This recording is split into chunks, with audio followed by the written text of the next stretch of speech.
પથ્થરની મૂર્તિ પડી લાડુ નો તમે પથ્થરની મૂર્તિ પડી શરણ પણ લાંબા ન કરે ભક્તરાય મારા ભગતે પહેલા તો મને લાડુના ઘા માર્યા છતાં એને સંતોષ ન વળ્યો ત્યારબાદ મને સુતી ચારીના આજ મારા ભગતે મને માર માર્યા ને અરે રાજન આટા ફાટા મે એના માર્યા એ માર ચારીના મારતા હું છું તો મને સમાખો અરે ભક્તરાજ ભક્તો માટે તો બધા ગુના માફ હોય છે તો આખરે મારા રૂપિયાની માલિકા સમાન છે ભક્તરાજ અરે ભક્તરાજ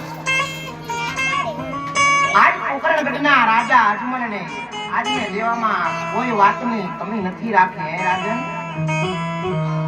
આજ તમારી પોકરણગઢ નગરી આજ તમારી રાજ રૈયત રાજ રજવાડું આજ તમારું બધું મૂકી આ દ્વારકા સુધી આવવાનું કઈ કારણ તો હશે ને રાજા મારો પોકરણગઢ મેલી અને આ તમારી દ્વારકા નગરી પર આવવાનું કારણ બે વસ્તુ છે એક સ્વાર્થ અને એક પરમાર્થ હાટવું માટે હું આ ભટકા કરું છું તો આનો કઈ ઉપાય કરે અરે રાજન આ વળી એવું કે કયું તમારું સ્વાર્થ છે એવું વળી કયું તમારું પરમાર્થ છે રાજન આપ મને જણાવશો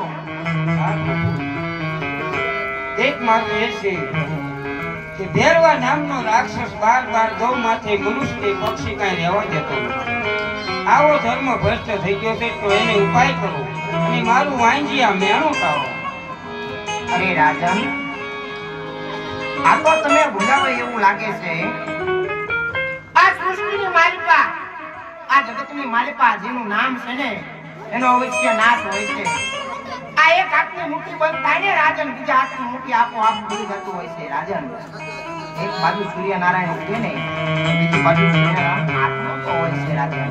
માટે ભેરવા જેટલું તમે જરાય ચિંતા ના કરશો રાજન. એનો અંત ટૂંક સમયની મારી પાસે આવી ગયો છે. આજ હું કહું ને તમે સાંભળો.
સંકોચ નર અને નારી મળી 9 માસ સુધી સેવા પૂજા કરજો.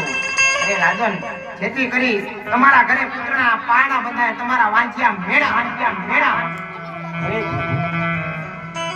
કહેવતમાં કીધું છે એક પુત્ર પુત્રવાળા ન કહેવાય, 100 રૂપિયા રૂપિયાવાળા ન કહેવાય. આપને જો પુત્ર દેવો હોય તો આપને પૂજવા લાયક ને તમારા લાયક બીજો પુત્ર બનાવો.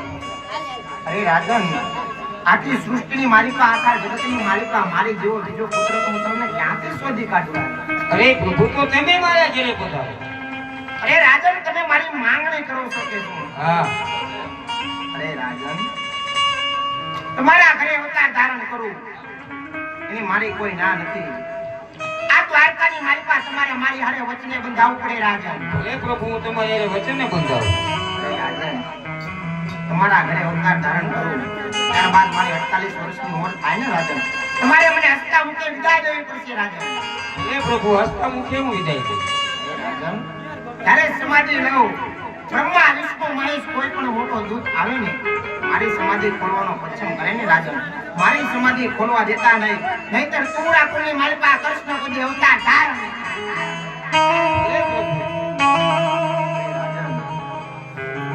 જ્યારે પૃથ્વી પર પાપ વધે છે, ધર્મ ઘટે છે ને અધર્મ વધે છે ને, તારે પ્રભુ પોતે અવતાર ધારણ કરે છે. આજ હું કહું ને તમે સાંભળો.